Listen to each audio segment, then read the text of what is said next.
Mesdames, Mesdemoiselles, Messieurs, bienvenue dans cette nouvelle rubrique intitulée l'Editop. Qu'est-ce que l'Editop? C'est un éditorial qui traitera des sujets sur Non, pardon. One Piece, bien sûr, bien sûr. Le but de cette rubrique est de traiter d'un sujet global entourant One Piece. Chaque sujet sera traité de manière à vous montrer un point de vue différent. Mais le mieux reste la démonstration, alors comme dit Mario...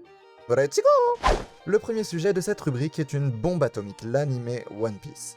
L'animation de One Piece est souvent critiquée et parfois c'est assez violent. C'est de la grosse merde, wesh. One Punch Man, c'est mieux et Attaque des Titans, c'est grave d'art. Ouais, effectivement. La remarque n'est pas fausse, mais il faut chercher plus loin les causes, car il y a une raison à cette mauvaise animation, mais quelles sont-elles? Première raison, One Piece est un animé produit en continu, au rythme d'un épisode par semaine, qui ne sort donc pas par saison, comme d'autres animés auxquels il est comparé, One Punch Man, l'Attaque des Titans, etc.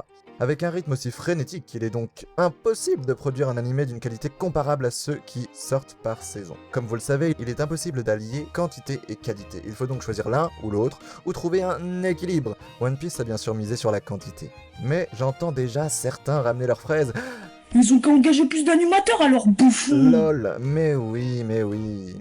Alors oui, One Piece est produit par le plus grand studio de la Japanimation, connu historiquement pour avoir produit les animés Dragon Ball Z, Hokuto no Ken, autrement appelé Ken le Survivant, ou encore Saint Seiya, qui doit en grande partie son succès à l'animation. Et pour cause, voyez vous-même, Ouais, effectivement.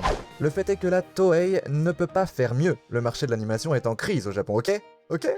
Le nombre d'animes sortant augmente et les animateurs manquent d'effectifs. Et cerise sur le gâteau, le salaire est bien misérable compte tenu du nombre colossal d'heures de travail. Regardez ces chiffres hallucinants! Un banal animateur récolte 9392 $ à l'année, ce qui donne 782 $ par mois, alors qu'un réalisateur récolte 53 960 $, soit 4496 par mois. Tout cela avec plus de 60 heures de travail hebdomadaire, on est super loin des 35 heures les gars. Niveau droit du travail, y a pas que la France qui souffre, hein. Vous comprendrez donc qu'il est impossible d'augmenter les effectifs puisque la moitié des animateurs sont des freelanceurs. Mais pire encore, la Toei fait appel à sa branche située dans les Philippines pour animer une partie des épisodes de Dragon Ball Super. Sympa. En bref, aucune chance pour un autre studio de réussir là où la Toei a déjà du mal à suivre, hein. Mais si certains se demandent encore... Pourquoi pas produire par saison alors? Eh bien, c'est tout simplement parce que One Piece est trop populaire. Et vous imaginez bien que les chaînes de télé multiplient les chèques bien gras pour avoir des épisodes.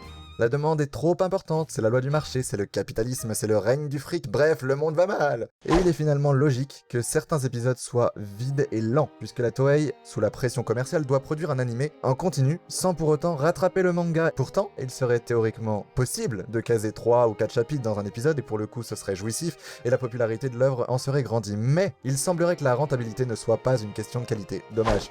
Dernier détail pour la route, certains animes sont retouchés avant les sorties en DVD. C'est une sorte de bonus pour ceux qui achètent les épisodes. Ainsi, nous pouvons affirmer que l'animation One Piece est la meilleure possible, au vu des contraintes qui pèsent sur elle à l'heure actuelle. D'un point de vue personnel, j'attends beaucoup mieux d'une animation qui se veut l'adaptation d'une œuvre aussi riche et colossale que celle de One Piece. Mais bon, les conditions de production imposent un minimum syndical qui n'est pas vraiment satisfaisant. En tout cas, j'espère que cette rubrique vous aura intéressé et que le jugement que vous portez sur l'animation aura mûri un tout petit peu. Vas-y, je me casse, tu dis que de la merde. De mon côté, j'ai accompli ma mission avec dignité. Je retourne donc caresser mon chat et profiter de son pelage. Mais avant cela, prenez une petite minute pour aimer, commenter, partager, donner vos impressions et bref. Je vous retrouverai certainement plus tard. D'ici là, ladies and gentlemen, je vous dis à bientôt. 俺たちはここまで来たぜ